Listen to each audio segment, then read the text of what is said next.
Hey there, and welcome to the Contentment Creator Podcast, the show designed especially for creative entrepreneurs just like you who are committed to a beautiful life that's rooted in courage and contentment, and that's blooming with creativity and prosperity.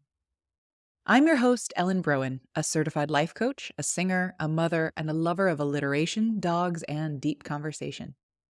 This show is designed to become a part of your daily routine to help you, fellow contentment creator, dig deep, to clarify your life vision, catalyze your creative flow, and fuel your entrepreneurial fire in just a few inspiring minutes each day. Each Tuesday, we talk about creativity, and this week is Integration Week. So instead of discussing a topic about creativity, we're doing an exercise together so you can generate powerfully from your zone of genius. Today, we're going to connect with what I call your clean energy source. The fuel that drives your goals and vision forward, but that also feels effortlessly aligned, inspired, and creative. Where we find your clean energy is where your zone of genius resides, where the work you do feels less like draining effort and more like a source of energy that creates movement and flow. This guided exercise is designed to help you clarify where your zones of genius lie, where you can pour your creative energy this week, and how to move your projects forward while replenishing yourself in the process. So find a quiet place, grab a notebook if you'd like, and let's dive in.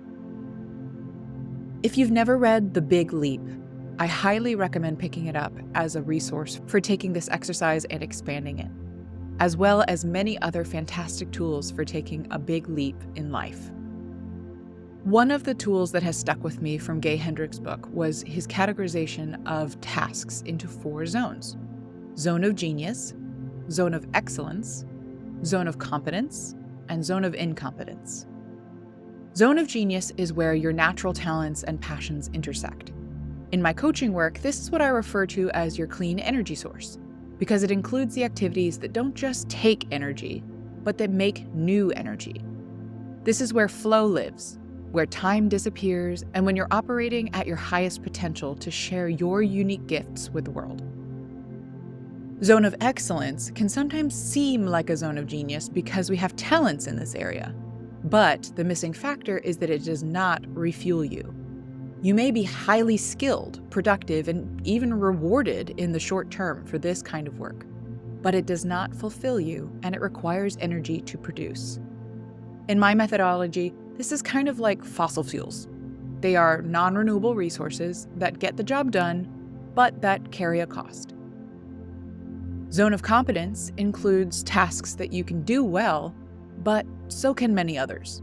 This work doesn't excite you or even challenge you really, and spending too much time here can at best slow your growth and at worst cause burnout. Outsourcing or automating these tasks free up space for higher level work. In my energy analogy, imagine this as a 100-foot extension cord with too many things plugged into it. It works in a pinch, but if used to power too many things for too long, we're working inefficiently and on limited power supply. And finally, zone of incompetence. These are the tasks that you are not skilled at and others would do far better. This is the fastest drain to your power and promotes inefficiency and burnout. These are the tasks that must be delegated or eliminated for the sake of your sanity and well-being. As an energy source, I call these sticks and stones. Sure, with enough time and frustration, you can build a fire that will help you accomplish a task or two, but why would you? So let's reverse engineer our way to our zone of genius and take the next few minutes to reflect on these questions. Number 1, what are the things I do that fall in my zone of incompetence? What do I do that I'm not very good at and that drain me the most? Or another way to spot these are, what are the tasks I repeatedly avoid? Let's look at home. Maybe it's fixing things around the house. Maybe it's scheduling appointments. Or is it holding space for big feelings? What about in your business? Maybe it's bookkeeping, holding people accountable. Maybe it's asking for help. Now take this opportunity to reflect. What creative solutions, supportive resources, or gut decisions are available to remove, reassign, or improve these tasks. Number 2, what are the things that I do that fall in my zone of competence? Look for tasks that get done at good enough level, because you just can't stand to put any more effort into them. Consider in the context at home. Maybe it's yard care or house cleaning. Maybe it's managing your budget or investments. Maybe it's relationship check-ins. Now let's look in your business.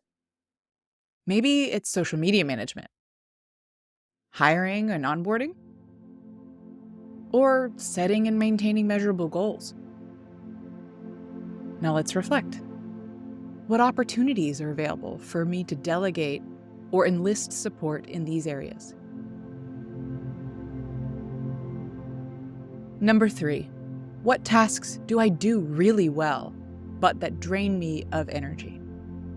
You know you can do these things by yourself, and that they'll be done to the level of your satisfaction. But you also know that with too many of these tasks on your plate, it can come at a great cost to your energy and inspiration. Let's look at home. Maybe it's meal planning and cooking. Maybe it's home organization. Or maybe it's conflict resolution. And in your business, is it client management and follow-up? Or how about executing on ideas? Maybe it's mindset mastery. Do some reflecting. What would happen if you brought in support around these so you freed up another 10% of your mental space and physical energy? Who or what could you call in for that support? Finally, number 4, what tasks do I do that make time fly and that leave me energized? At home, maybe it's planning family fun or date night adventures. Maybe it's interior design projects. Or maybe it's having vulnerable conversations. In your business, is it vision work? Relationship building and networking? Maybe it's gratitude and acknowledgement. Now take these questions with you to reflect on this week. How can I create more space for this area of my life? Who stands to benefit from me showing up energized and inspired in my zone of genius? What permission do I need to give myself to take the next step? Thanks for being with me today.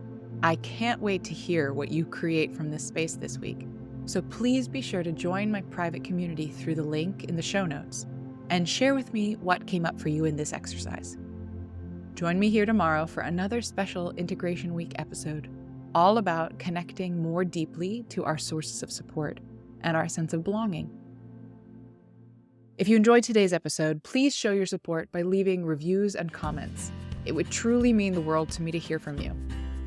Hit that subscribe button so you never miss a day, and join me in my mission to help a world full of content creators become a world of contentment creators.